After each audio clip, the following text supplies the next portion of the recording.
niya ba suwatan ulit, Chairman? Watan Sheikh Tanu, Sheikh Salamat Hashim. Makaangis kita no sa katingan sa guna agay. Takbir! Nagatakit sa iyo.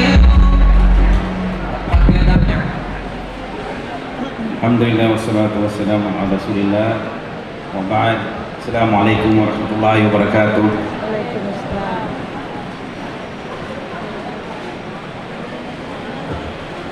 Papadyampay gusto courtesy, gusto respeto sa kano chairman ng MILF, ng party president ng UBJP, si Sir Alhaj Murad Ibrahim. Ndoso lango na mga uluan no MILF sa Central Committee, ndoso lango no uluan no UBJP, ndoso lango no mga mapulo ng pungan siya nakadarpa sa guna. Tamang kanu langon no mga Bangsamoro nakadarpa siya sa guna niya. Ya makatulog na paguda sa kubol sa yaku magamit o kamausala basa na Tagalog kaasar ka kasabutan na madakal luso opya dapat makatalabog siya na kasabutan din sa mapya. Kaya tano pag-usaran Gatero na Tagalog, inshallah, naasara madakal makasabot. Apiaso da makasung saya, da makadarpa saya, na makasabot siran sa tano kababayan makinag madakal. So, ang gagamitin po natin ay Tagalog. Ang gusto ko lang pong sabihin dito, ang gusto kong marinig ng karamihan, pati yung wala po dito, ay sana po ay bigyan natin ng napakalaking importansya yung kapayapaan dito sa ating Bangsamoro homeland.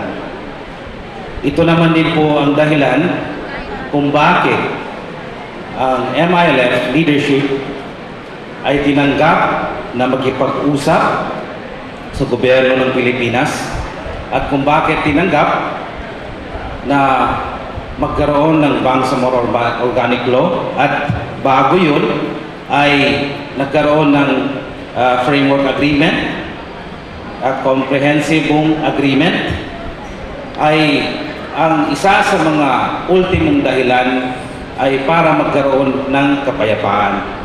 Kaya po ang hiling ko po sa lahat, at ito po ay sa lahat, lahat ng kahit hindi pa membro ng MILF or membro ng political party ng UBJP.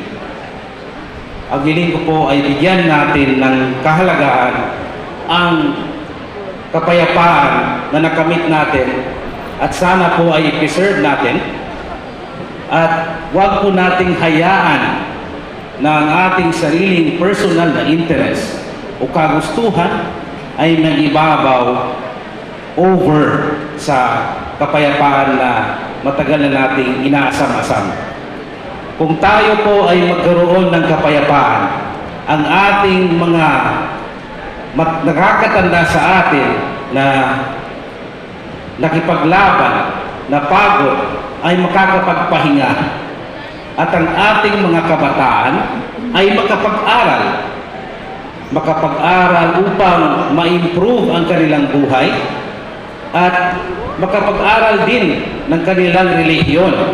Kung sila ay Muslim, mapapag-aralan nila ang kanilang relihiyong Islam at sa aking paniniwala, kung pag-aaralan natin ng mabuti ang ating relihiyong Islam, ito ay magtuturo sa atin na maging mabuting tao, marespeto at sumusunod sa kanilang mga leaders at sumusunod sa batas ng kanilang lugar. At ito po ay makaka-improve sa atin ang pag-aaral pareho sa sekular at sa relihiyon sa aking paniniwala ay mas makakalayo sa atin sa ekstremismong mga paniniwala na wala naman sa Islam, dahil ang Islam ay ang middle path. Ito ay sa gitna, hindi ito sumusobra at hindi ito nagkukulang. Kaya ang daming ma-achieve natin po kung magkakaroon tayo ng kapayapaan at pangangalagaan natin ito.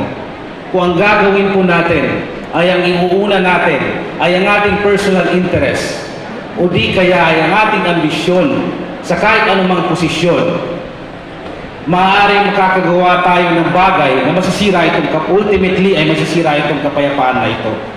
At ang pagmamahal po sa posisyon ay isang bagay na dinidiscourage ng ating relihiyon, no? Sa relihiyong Islam. At ito ang mga katuruan ng aking ama na hanggang ngayon ay pinipilit kong isasabuhay sa puso ko. Dahil wala pong nakakita nito kundi ang Allah subhanahu wa ta'ala. At kung hindi po natin ito pag-aalagaan, ay magkakagawa tayo ng mga bagay na ang ibang tao ay magtataka. Hindi natin masusunod kung sinong ating pinuno at maaaring makakagawa tayo ng isang bagay na wala na doon sa ating prinsipyo dahil hindi na tayo nakafocus sa kabutihan, kundi nakafocus tayo sa kagustuhan ng ating sarili. Kaya po, ito po ay isang reminder sa ating lahat. Ito ay mahirap pero kailangan natin itong labanan. Ito ang itong malaking jihad, ang jihad sa ating nafs, paglaban dito. Kailangan nating labanan dito. Kaya ito po ang gusto kong sabihin dito sa opportunity na ito na tayo ay nakakapagsalita dito, no? Sa lahat po ng tao, maging sa mga kabataan, ay labanan po natin ang ating desire at magtulungan tayo sa pagsagawa ng kabutihan at labanan po natin yung ating kagustuhan. Dahil dito po natin makikita ang kabutihan at tagumpay dito sa ating rehiyon. Hanggang dito na lamang po. Wassalamualaikum warahmatullahi wabarakatuh. Takbir!